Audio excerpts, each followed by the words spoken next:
अस्सलाम वालेकुम बिस्मिल्लाहिर्रहमानिर्रहीम। डार एजुकेशन के सेशन नंबर जावा सेशंस में सेशन नंबर 11 में आप सबकी खिदमत में हाजिर खिदमत है।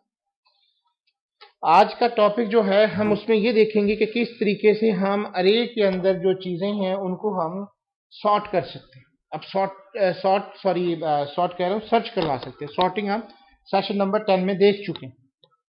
अब अरे सर्च के अंदर क्या है, बहुत सारी डिफरेंट किस्मों के सर्च होती हैं, जैसे कि बबल अपना लीनियर सर्च होती है, बाइनरी सर्च होती हैं। लेकिन सर्च का simplest and easy to manage होता है। इसको हम इम्प्लीमेंट कर सकते हैं कई तरीकों के साथ। अब सर्च के लिए हमें क्या करना होता है, हम एक पहले अरे बनाते हैं, उस अरे के अंदर हम वैल्यूज को रखते हैं।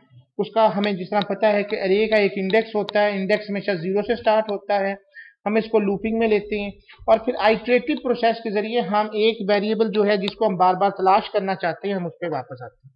सो हम एक प्रोग्राम बनाते हैं जिसके जरिए आपको आहिस्ता आहिस्ता समझ आएगी। अब अगर आपने पिछले ट्यूटोरियल्स नहीं देखे हुए ये स्वॉट वगैरह के, तो आप इनको चेकआउट कर लीजिए प्लीज। अब ये स्कैनर का था, ये प्रोग्राम्स, इसको मैं डिलीट कर रहा हूँ। और यहाँ पे आप सबसे पहले फाइल पे आएंगे, न्यू प्रोजेक्ट करेंगे। न्यू प्रोजेक्ट करने के बाद नेक्स्ट पे करेंगे और यहाँ पे आप इसका नाम सर्च अरे का नाम है। इसको मैंने फिनिश कर दिया।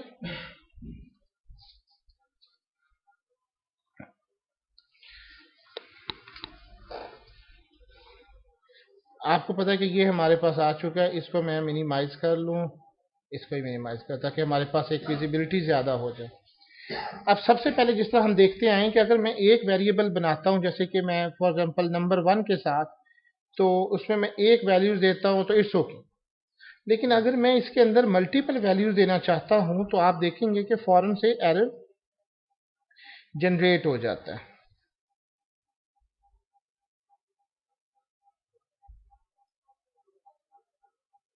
बेशक मैं इसके इर्द गिर्द की करली ब्रैक्स लगाऊंगा। करली ब्रैक्स मतलब दरमियानी ब्रैक्स। आप देख रहे हैं कि यहाँ पे एरर आ चुका है। अगर हम एरर को पढ़ें तो ये कहेगा कि ये आपने illegal initialiser for integer. Illegal का मतलब है कि ये इलीगल है, वेरिएबल के अंदर सिर्फ एक वैल्यू आ सकती थी, आपने उसको इलीगल इनिशियलाइज की। सो अगर आप ये काम कर चुके हो तो इसका मतलब ये है कि आपने अरे जो है वो गलत बनाई थी। मैं इसको अरे के साथ इंटीजर के साथ भी दे सकता हूं, तो ये ऑटोमेटिकली ये वैल्यूज खत्म हो गई। मैं एक अरे के साथ साथ और बढ़ाता जा रहा हूं,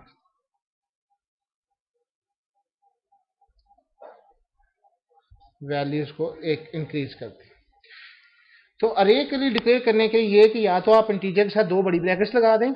अगर आप ये काम नहीं करना चाहते कि आप उसके डाटा टाइप के साथ करें, तो दूसरा तरीका ये कि आप वेरिएबल के नेम के साथ भी यही काम कर सकते हैं। दोनों मेथड में से आप जो भी चूज कर लें, इट्स ओके। दोनों सूरतों में आपका एरर आज खत्म जो है। अगर आपका एरर नहीं खत्म हो रहा तो इसकी यही रीजन है कि या तो आपने इसमें डबल, और एक अरे में मैंने पहले भी बता चुका हूं कि हमेशा सेम टाइप की होगी। अगर उसमें आप इंटीजर वैल्यूज ले रहे हैं तो हमेशा इंटीजर्स होंगी। अगर फॉर एग्जांपल मैं इसमें 34.3 भी कर देता हूं तो एरर जनरेट हो जाएगा। अगर इसके अंदर मैं एक सिंगल इन्वर्टेड कॉमा भी ले लेता हूं तो अब क्यों नहीं हुआ, इसकी वजह यह है कि ये यहाँ पे एक ही जो आस्की वैल्यूज है वो रख रहे हैं, जो कि 66 है, उसको ट्रीट करेगा। लेकिन अगर आप इसके साथ एक और वेरिएबल लेंगे तो वो ऑटोमेटिकली आपको डिस्प्ले, क्योंकि इसकी एरे की वैल्यूज इंटीजर से निकल जाती है। सो ये आपने ध्यान रखना है कि आपकी एरे जो है वो एक कैसी। अब मैं एक वेरिएबल बना रहा हूं जिसका integer low is equal to 0, low, और इसकी इंटीजर हाई मैं एक ले रहा हूं 1 डॉट। अब ये नंबर 1 थोड़ा सा बुरा लगता है, मार्क्स अरे कर लें तो बेहतर है। मार्क्स अरे डॉट लेंथ। अब ये क्या वजह है कि हमें ये क्यों लिखना पड़ा, मैंने आपको पहले बताया था कि ये हमें क्या पता चलता है। फॉर एग्जांपल आप अगर इसको लेंथ नहीं लिखते, काउंट कंप्यूटर पे नहीं करते, तो फिर आप खुद गिनना शुरू कर दें। कि 34 एक index, 2 index, 3 index, 4 index, 5 index, तो कितने को काउंट करेंगे? फॉर एग्जांपल ये 5-10 वैल्यूज हैं तो वो तो आप कर सकते हैं, लेकिन अगर आपकी लाखों वैल्यूज हैं रिकॉर्ड में तो आप सबको पढ़ थोड़ी सकते हैं। और फिर आप फिक्स नहीं कर सकते, अरे के अंदर रिकॉर्ड आते जाते हैं, डाटाबेस के अंदर वैल्यूज आती जाती हैं। तो हम एक तरीकाकार खुद इख्तियार करने की बजाय कंप्यूटर को क्यों नहीं कह देते कि वो इन सारी वैल्यूज की लेंथ मालूम करे। आप ये बात याद रखिए कि मार्क्स डॉट लेंथ जब आप लिखते हैं ना, मार्क्स अरे डॉट लेंथ, कोई भी अरे की डॉट लेंथ लिखते हैं, तो वो आपको जितने उसके अंदर वैल्यूज पड़ी होती हैं वो नहीं देता, बल्कि उस अरे के अंदर मौजूद इंडेक्स यानी 0 1 2 3 यानी इसमें कुल कितनी वैल्यूज पड़ी हैं। -1, -1 इसलिए देखें कि हमारा लूप स्टार्ट होता है, अरे स्टार्ट होती है 0 से। अब अगर फॉर एग्जांपल अरे की लेंथ आपको दे रहा है 50, तो अगर आपने लूप स्टार्ट किया हुआ है 0 से 50 तक आप करेंगे तो ये कॉमन वैल्यूज बन जाती हैं। हमें कॉमन वैल्यूज का मतलब ये होगा कि आपका एरर आ जाएगा, क्योंकि तो जब एक चीज है ही 50 तो कॉमन कैसे पढ़ेंगे उसमें?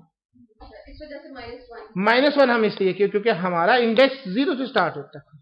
अगर हमारा लूप का प्रॉब्लम होता तो हम इसको लूप को 1 से स्टार्ट कर सकते थे, लेकिन क्योंकि अरे का इंडेक्स ही 0 से स्टार्ट होता है इसलिए हमें लूप भी जो है वो 0 से स्टार्ट करना पड़ेगा, तब हम करेंगे। अगर हम इसको 1 से स्टार्ट करते हैं अरे की, तो इट मीन्स कि हम 34 की वैल्यूज को मिस कर जाएंगे और हम डायरेक्ट 56 की वैल्यूज को रीड कर रहे होंगे। अब हमने एक वेरिएबल इसलिए बनाया, अगला हमारा है सर्च वैल्यू। अब इंटीजर सर्च वैल्यू, ये वो वैल्यू है जो आप सर्च करना चाहते हैं। अभी मैं फॉर एग्जांपल इस प्रोग्राम के तहत इसमें जस्ट मैं 2 वैल्यूज ले रहा हूं कि क्या इसके अंदर 2 मौजूद है। आप जो भी वैल्यूज है, हमें स्कैनर के थ्रू भी इसको फिर जनरल बना लेंगे। पहले हम एक स्पेसिफाइक बना रहे हैं कि एक वैल्यू को सर्च करवाना है, ये वो वैल्यू है जो हम इसको सर्च करवाना चाहते हैं। और एक वेरिएबल हम बनाते हैं फ्लैग के नाम से, उसको हमने शुरू में 0 रखा। ये फ्लैग क्या है? हो सकता है आपके एक वक्त में एक ही रिकॉर्ड हो, हम चाहते हैं कि इसमें मल्टीपल भी हो सकते हैं। फ्लैग काउंट करेगा कि कुल कितने वैल्यूज उसके अंदर आ रही हैं। अगर उसमें सर्च हो गया है, ये एलिमेंट उसमें मौजूद है, तो ये हमें फ्लैग में एक कर देगा। एक का मतलब है कि ये फाउंड हो चुका होगा। और अगर ये फ्लैग 0 रहता है तो हम उसकी बेस पे हम डिसाइड कर सकें कि इफ, जिस तरह आपको याद होगा कि हम इफ और एल्स की कंडीशन के अंदर ये करते थे कि अगर ये वैल्यू है तो ओके, अगर ये वैल्यू है नहीं है तो ये ओके। ये करने के बाद आप एक लूप चलाएंगे, और ये लूप से आप वाकिफ हैं, व्हाइल लूप। हम लो इज लेस देन, यहां पे लगा रहे हैं इक्वल हाई। अब मेरे ख्याल में आप समझ गए होंगे कि ये लूप क्यों लगाया गया है, ताकि हमारा लूपिंग उस ये लो और हाई हम इसको यूज कर रहे हैं, ये लूप 0 से स्टार्ट हो और जब तक उसकी वैल्यूज उससे लेस देन हो तो वो ऑटोमेटिकली क्या करता रहे, लूप को चलाता रहे। अब हम पहले क्या करेंगे, इसका एक बहुत अच्छा तरीका है। अगर आपके पास पूरी सीरीज होती है तो हम इसको डिवाइड कर देते हैं, हम सारा सारा नहीं पढ़ते। अगर हमारी ये आपके पास जो वैल्यूज हैं इसके अंदर अभी ये पहले सॉर्ट नहीं है, पहले हमें ये चाहिए कि हम इसको सॉर्टेड वैल्यूज ले लें, ताकि ये सॉर्ट अरे को सर्च करना आसान होता है। अनसॉर्टेड अरे को सर्च करना मुश्किल होता है। इसलिए सबसे पहले अगर मैं इसको देख रहा हूं तो मैं इसकी वैल्यूज को चेंज कर देता हूं।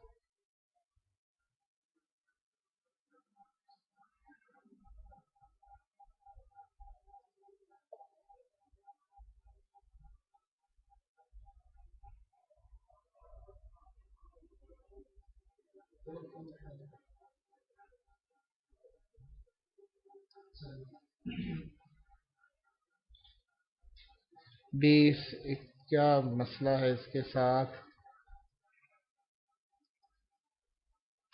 20, 25,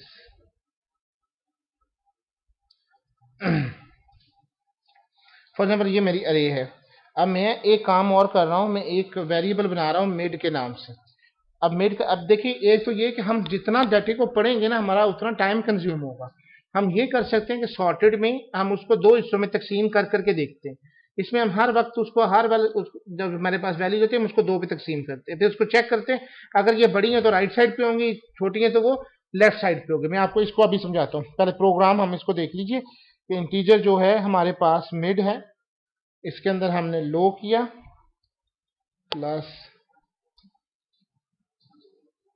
high minus low divided by 2।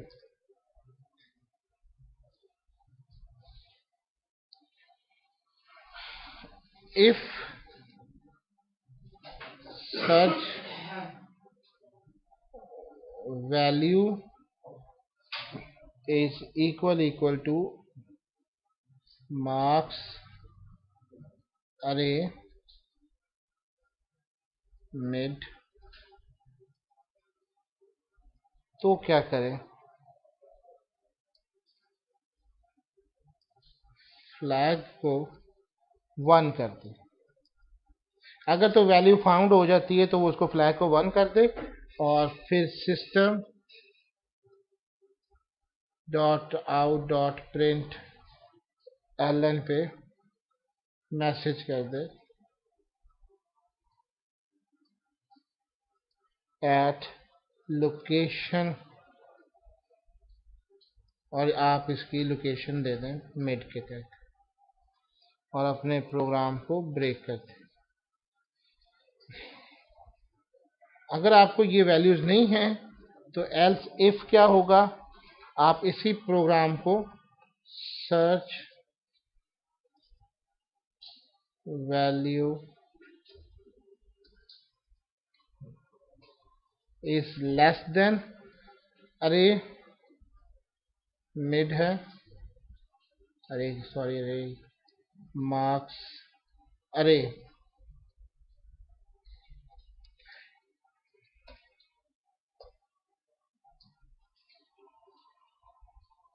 तो हम high is equal to mid -1 कर देंगे, और repeat search in first half, और वंस अगेन हम इसके बाद एल्स इफ करेंगे।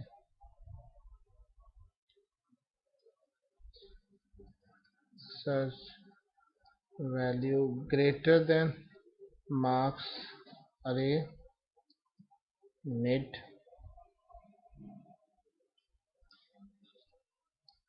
लो इज इक्वल टू मिड +1।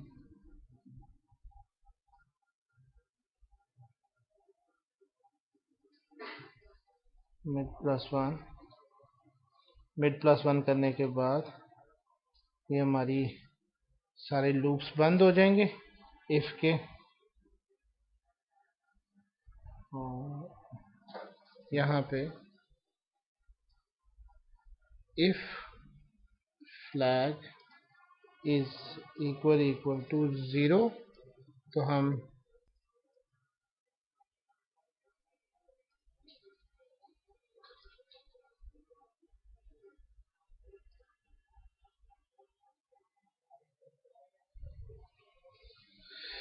हाँ जी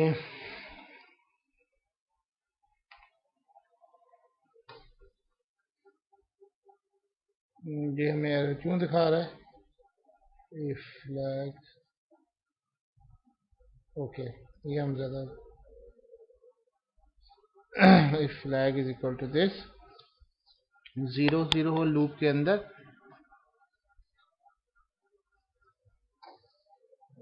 तो हम यहाँ पे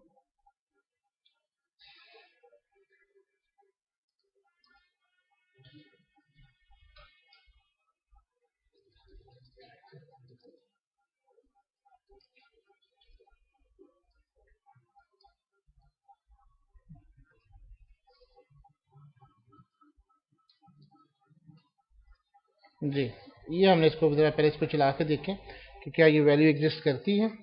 आपको यहाँ पे सिर्फ एक मैसेज आएगा कि वैल्यू एग्जिस्ट और नॉट।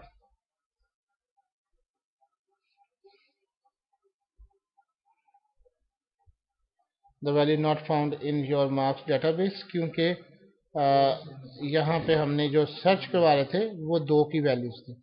अगर हम इसमें 11 सर्च करवाते हैं तो अब अब देखते हैं क्या है। Element found at location number found लिखा था ये इसको। अच्छा, अब क्वेश्चन ये है कि एक चीज आपने समझनी जिसको हम करने हैं। हमने एक अरे बनाई और उस अरे के अंदर हम काम किस तरह से कर रहे हैं। उम्मीद है कि आपको ये लेक्चर पसंद आया होगा। हम इस पर थोड़ा सा डिटेल में डिस्कस कर लेते, लेकिन इसके अंदर ये चीज समझनी कि आपने एक अरे बनाई है। अरे बनाने के बाद आपने एक उसको वैल्यू दी जिसको आप सर्च करवाना चाहते हैं। जब आपने वैल्यू सर्च करवानी है वो आपने दे दी। आपने एक स्टार्ट पोजीशन दी, एक उसकी हाई पोजीशन दे दी। हाई पोजीशन में आपने लेंथ ऑफ द अरे रख दी। ये तो आपको जहां तक समझ आ गया। अब लूप कहां तक चलाना है आपने? From low position to the high position.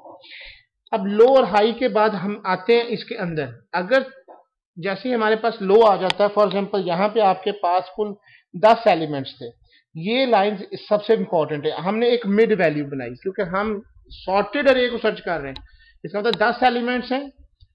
10 elements के अंदर हमने पहले क्या किया कि उसको दो हिस्सों में ब्रेक कर दिया। एक मिडिल पोजीशन उठा ली, एक अब मिडिल जो नंबर है आपका, फॉर एग्जांपल आपकी अरे के अंदर, वो चेक करेंगे कि क्या उसके बराबर है जो आपका नंबर है।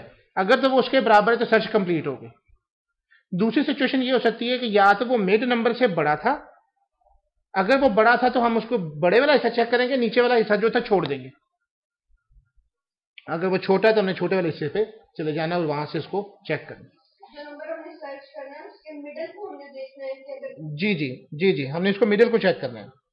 और उम्मीद है कि ये चीज समझ आई होगी आपको। हम इसको थोड़ा सा ब्लैक बोर्ड पे